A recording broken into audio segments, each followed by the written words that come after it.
we don't think a Biden presidency is necessarily going to change the tact between U.S. and China, some of the geopolitical tensions, at least in the long term. I mean, this is a clear bifurcation between the two economies, and it's taking place specifically in the technology space, which we've seen over the last day, 2 days, and weeks. I think the difference is the way that Biden will approach U.S.-China relationships versus Trump, and I think short-term volatility will be lessened because of that.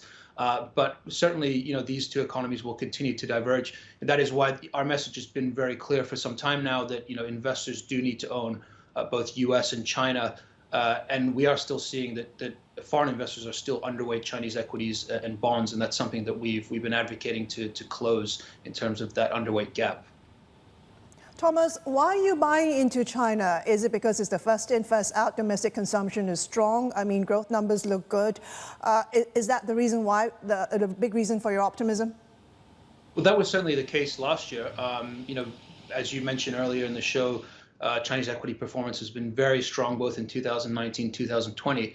And do things look a little bit overheated at the moment? Yes. I think that's the same globally. But I think this is for us, it's more of a long-term need to own Chinese equities in your portfolio. And whether that's onshore, some of those names that are more shielded from some of these U.S.-China tensions that we've been seeing recently, particularly the delisting of ADRs, or whether it's places like Hang Seng Tech, which again you mentioned earlier in the show.